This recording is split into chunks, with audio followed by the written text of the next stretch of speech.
Salut à tous, bienvenue dans l'antre. Aujourd'hui on se retrouve pour l'autopsie de la gearbox Amatsumaru par Airsoft Entrepôt. On va voir qu'est-ce qu'il y a dedans. Ah.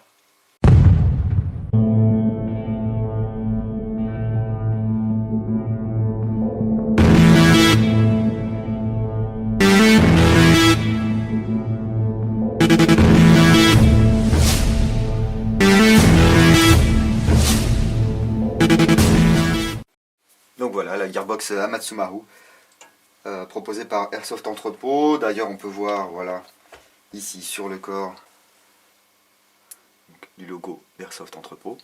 On voit que là il y a une surépaisseur, donc un petit renfort.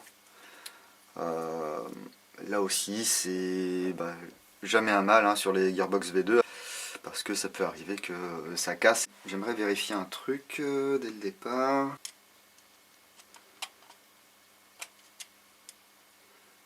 Le calage est pas mauvais, hein. Il n'y a pas beaucoup de jeu, c'est pas trop serré, donc ça c'est pas mal déjà. Hein. Combien il y a de répliques. Lorsqu'on les démonte, eh bien, il faut refaire le calage parce que vous avez 1 mm ou 2 mm de jeu dans les engrenages, c'est vraiment pas terrible hein, en latéral. On peut voir qu'ils ont choisi de mettre des bushings et non pas des roulements. Les bushings sont également en acier. Alors, le cylindre il est un petit peu usiné, vous voyez. C'est bien sympa, c'est bien sympa. Nozzle métal doré.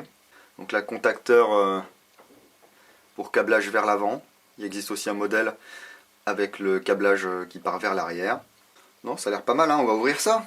Donc là, démontage rapide du guide de ressort et donc du ressort pour changer votre ressort sans avoir à ouvrir la gearbox. Ça c'est sympa, bon, on va le faire. Hein. On prend une clé Allen, on appuie, on tourne, et voilà. Donc là à l'intérieur ils ont mis un ressort M90 Amatsumaru également. Hein. Le guide de ressort est monté sur roulement. Ça évite les torsions intempestives du ressort dans la gearbox. Et du coup quand vous démontez, ce qui est pas mal, si vous allez un petit peu plus loin dans le démontage, le fait d'enlever le ressort avant, c'est que quand vous allez enlever cette moitié de coque de gearbox, eh bien il n'y a pas de tout qui va gicler hein, normalement. Donc voyons voir ça. Alors ils ont choisi également de fermer leur gearbox avec un nombre assez important de vis. 1, 2, 3, 4, 5, 6, 7, 8, 9 vis. C'est plus que la plupart des gearbox que, en tout cas, moi j'ai pu démonter. Hein. Bon, je suis un peu plus habitué aux V3. Et les V3, il y a moins de vis. Hein. Je vous la fais en accéléré, hein, les gars.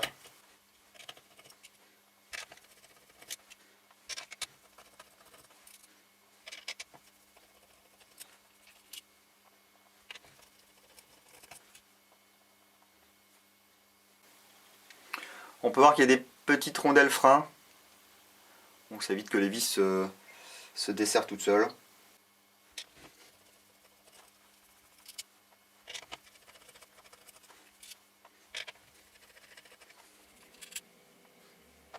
Alors je vais quand même faire attention à l'anti-retour parce que c'est le genre de pièce qui a tendance à gicler.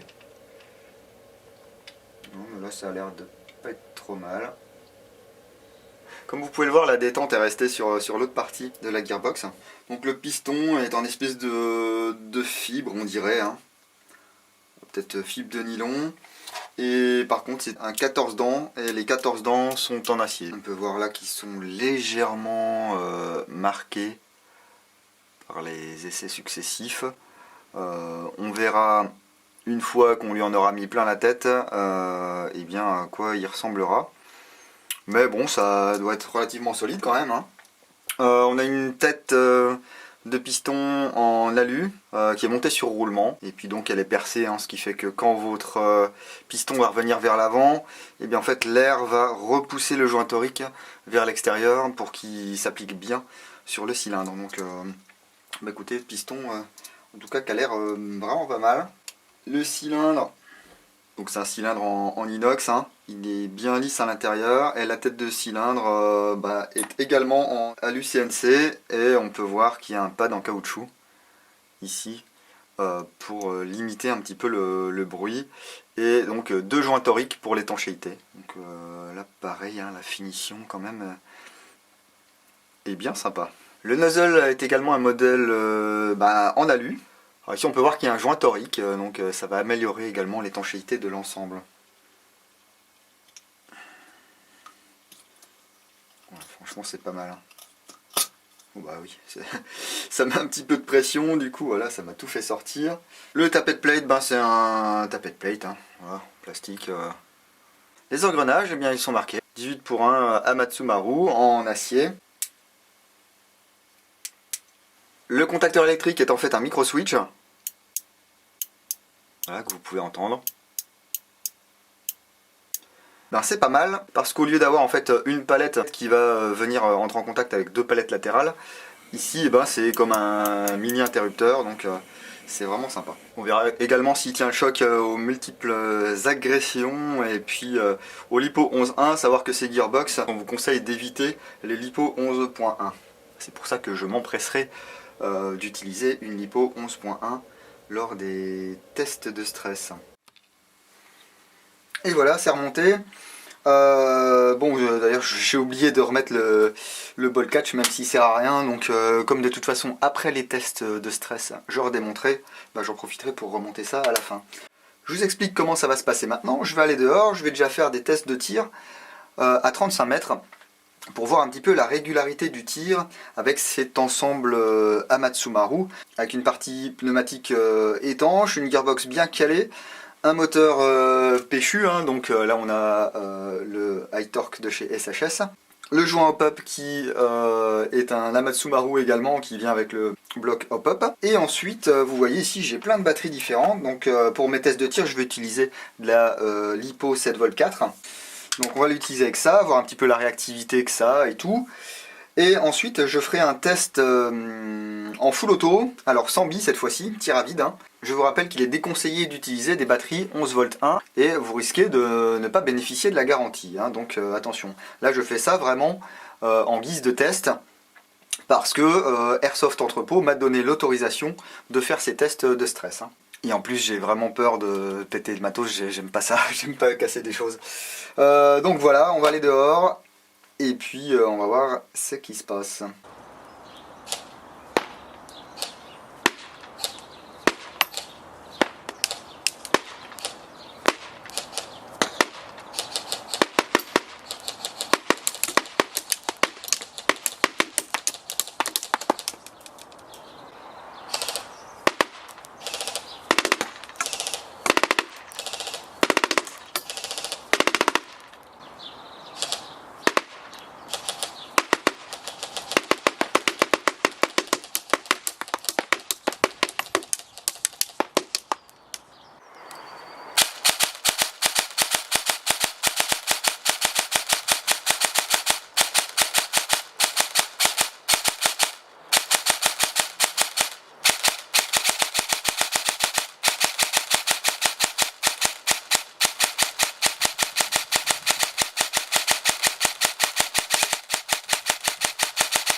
On peut bien spammer.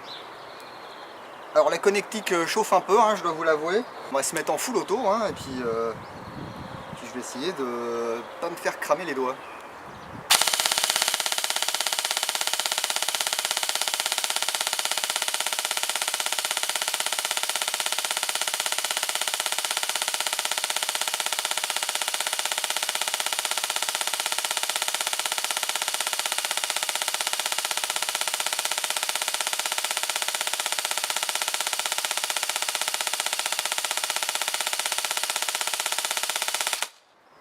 Ça va, ça chauffe pas trop.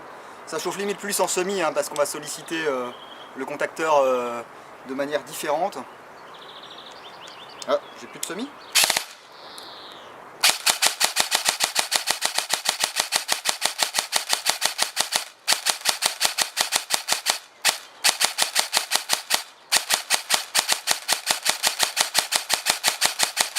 Écoutez, c'est assez chaud de la prendre en défaut. Hein.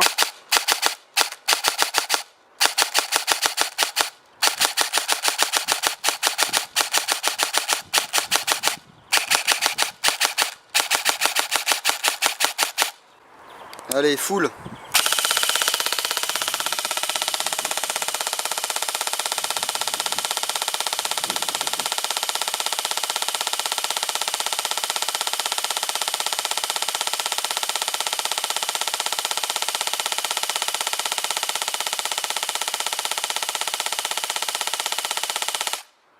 essayer en 11.1 du coup. Donc là j'ai une 11.1, 1200 mAh, taux de décharge 15-25C. Par contre le moteur chauffe bien. Hein.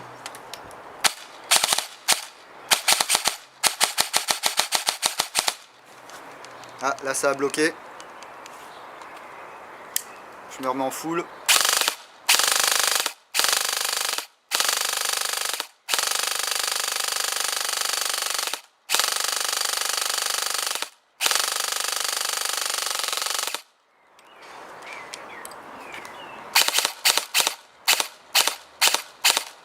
Ce qu'on peut voir la 11.1 déjà, c'est que sans modification interne, hein, et vous allez avoir un burst de 2 la plupart du temps. Hein.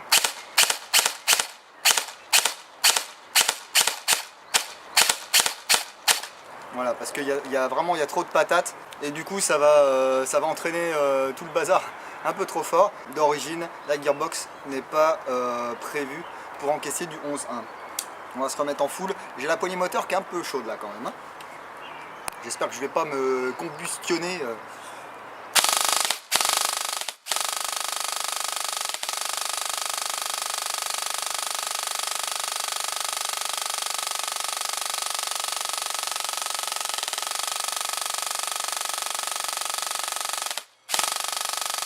On va essayer avec une lipo 11.1 avec un taux de décharge un peu plus important. 1,3 ampères, hein, donc 1300 mAh, avec un taux de décharge de 25-50. Donc là ça commence à envoyer du bois quand même.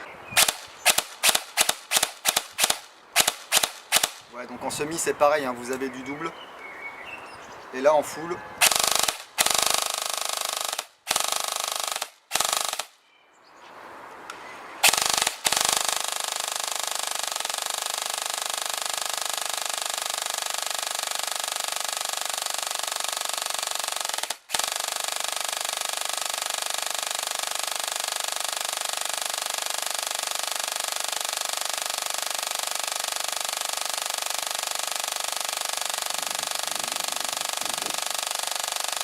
Ça chauffe.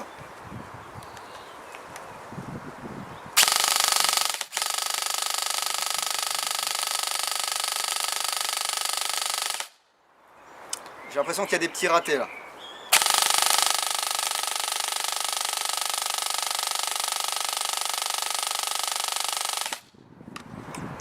Écoutez, je vais faire encore 15 secondes comme ça là. Et puis ensuite eh ben, on ira ouvrir et voir à quoi ça ressemble là-dedans. Enfin si j'ai pas la main qui brûle parce que là le moteur est bouillant. Hein.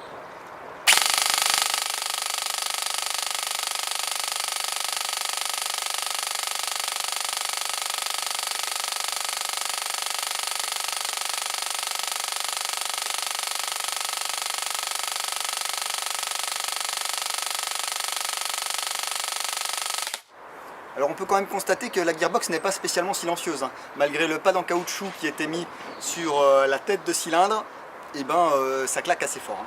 Me revoilà en piste pour cette troisième journée d'essai de la gearbox Amatsumaru par Airsoft Entrepôt. Oui, troisième jour, pourquoi? Parce qu'aujourd'hui on m'a posé une question intéressante. Qu'est-ce que ça fait si on met un ressort M120 dedans? C'est vrai que je n'avais pas pensé spécialement à mettre un ressort plus fort. Alors, est-ce que ça va éviter le burst au niveau du semi? Étant donné qu'il y aura plus de tension dans la gearbox, effectivement, on pourra peut-être avoir un semi à la place du semi et non plus un burst comme avec le ressort MS90. J'ai effectivement mis un ressort M120 Airsoft Entrepôt dans la gearbox. Avec ce ressort M120 Airsoft Entrepôt, je suis passé de 310 fps à 405-406 fps avec très peu de variation. Hein.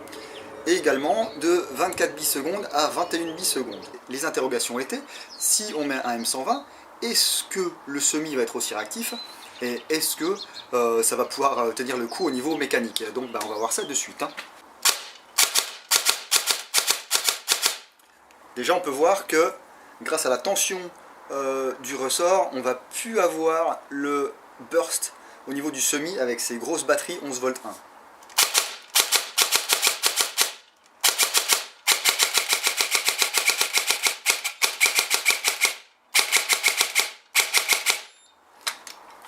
Bon, par contre là j'ai mon beeper de batterie qui se met en branle.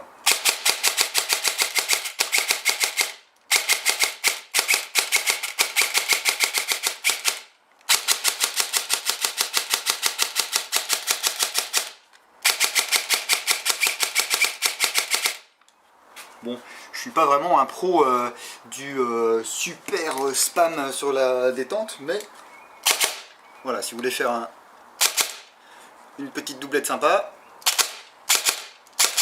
c'est pas mal. Ben, maintenant on va voir si en full ça tient le choc, hein.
Il y a un peu tout qui chauffe là, la batterie, le moteur, voilà, les fils.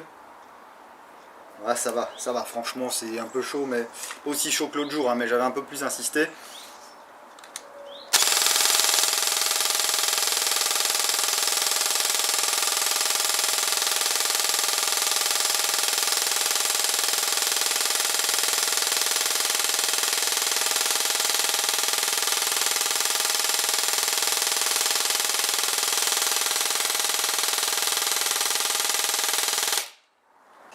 Et là je vais pas insister parce que la batterie commence à être un peu chaude. Et puis j'ai le voyant rouge là qui a commencé à s'allumer. Donc ce qui veut dire qu'elle commence à être à plat. Pourtant c'est pas une petite batterie, hein. Donc je vais m'arrêter là. J'ai tiré quand même plus d'une minute en full. Plus le semi, etc. Donc ben je vais rechanger le ressort et je vais regarder à l'intérieur de la gearbox ce que ça donne. Et ensuite eh ben, il sera temps de conclure. Voilà. Alors pour replacer les choses dans leur contexte, la partie que je suis en train de filmer là, elle arrive après la conclusion et les bisbis que je vous mets à la fin de la vidéo, hein. Donc j'ai encore un petit peu forcé dessus. Le moteur est encore chaud, pourtant j'ai eu le temps de démonter tout ça en fait, hein. Donc j'ai mis ouais, quelques minutes quand même, hein, le temps de ranger les caméras, tout ça. Alors vous avez le droit d'être critique sur cette vidéo, hein, c'est la première fois que je fais des... Enfin pas un crash test, parce que c'est pas un crash test non plus, hein. Si on veut faire casser de la mécanique, je pense que c'est assez facile d'y arriver. Là ce que je voulais surtout voir c'est eh bien l'état de la gearbox après avoir tiré comme ça comme un fou, hein, pendant de nombreuses secondes. On était à combien, 24-25 millisecondes avec des lipos à fort taux de décharge, et voir si à l'intérieur ça avait bougé, si c'était usé. Oh t'es chaud mon coucou. Déjà niveau pignon, punaise c'est chaud. Niveau... Attendez, je vais prendre quelque chose. Voilà. Si, ça, c'est très bien. Voilà. Ce qu'il y a bien avec les SHS High Torque, c'est que l'aimant est assez fort. Donc là, vous pouvez voir au niveau du pignon moteur, hein, il n'y a pas spécialement d'usure particulière.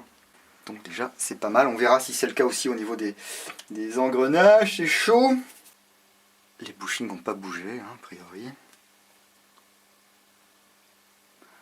Ça va peut-être liquéfier légèrement le gras là, ça se comprend. Bon, le guide ressort, de toute façon, il n'y a pas spécialement de contrainte, hein, sur le guide ressort, en plus il est sur roulement. Alors vous allez dire qu'on sent toujours le besoin de se justifier, mais quand on lit parfois ce qu'on lit sur les forums, oui, parfois on se sent obligé de se justifier. Airsoft Entrepôt ne me donne pas d'argent, Airsoft Entrepôt ne me donne pas la réplique ni la gearbox, hein. Je renvoie le matériel. J'ai pas spécialement un intérêt à dire du bien du matos, ni à en dire du mal. Donc ce que j'essaie de faire, c'est de vous présenter des faits, Et puis que ça vous aide à vous décider ou pas, hein. Là on a une gearbox qui coûte entre 75 et 80 euros me semble-t-il, avec que des pièces AE, donc faites par un fournisseur chinois. Alors SHS ou pas, ça c'est le mystère, et puis peut-être qu'on le saura jamais, et puis que peut-être qu'on s'en fout en fait, hein. Mais le fait est eh bien, que je trouvais intéressant de vous faire voir eh bien, ce qu'on pouvait avoir avec 75 euros, quoi. Et du coup j'en profite pour remercier le staff d'Airsoft Entrepôt qui m'a autorisé justement à faire ces tests un petit peu plus extrêmes, on va dire. Hop, alors, le moment de vérité. Ah, j'ai une pièce là à l'intérieur de la gearbox. Voilà, vis 6 ponces en tête. Je ne sais pas d'où elle vient, mais elle était là dans la gearbox, hein, donc je vais explorer ça. Alors il y a des traces ici, la couleur de la tête de piston est un peu partie, hein, à cause des frottements. Sur les côtés il n'y a pas de traces. Si, il y a des petites traces ici, voilà, on peut voir des petites traces. Un commencement d'usure, mais franchement ça n'a pas trop... Ah si, ça a un petit peu attaqué la matière, hein, je sais pas si vous voyez. Ici non, il n'y a pas de souci, pas de copeaux. Bon déjà le contacteur n'a pas cramé. Moi j'avais peur que ce soit ça qui décède en premier, je vous avoue.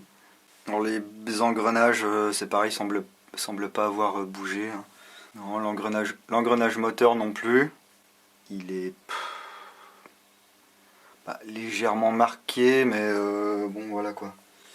Alors par contre, ce que je ne m'explique pas, c'est la présence de cette mini vis. Alors est-ce que ça viendrait pas? Ah bah si, je sais d'où elle vient, ça y est, bon bah arrêtez tout. En fait c'est, je pense, la vis sans tête qui vient du moteur. Alors on va vérifier ça de suite. Bon bah voilà, ne cherchez plus, j'ai trouvé d'où venait la vis. Bon bah voilà qui va faire office de conclusion. Du coup c'est le moteur qui a perdu une pièce et la gearbox elle a bien tenu le coup. Donc privilégiez des batteries 9V6 ou l'Hippo 7V4 avec cette gearbox, hein, vous voyez la 11.1 sans modif. Vous aurez du burst de 2, vous aurez des cadences infernales. Si c'est ce que vous recherchez, bah ça vous obligera à mettre les mains dedans, hein. Et donc il y a de grandes chances que ça annule la garantie de votre gearbox.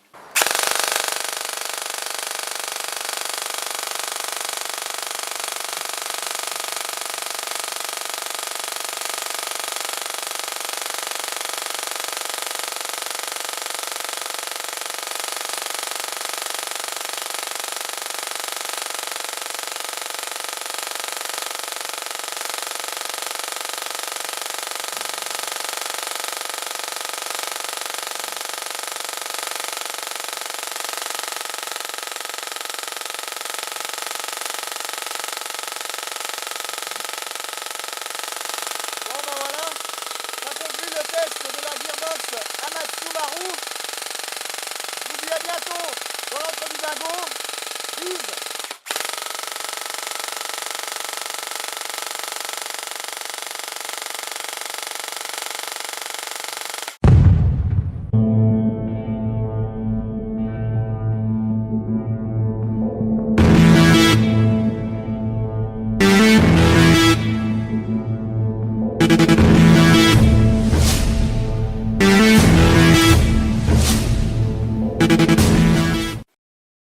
Alors dans cette réplique, il y avait également un canon 602 de 380 mm de la marque Amatsu Maru.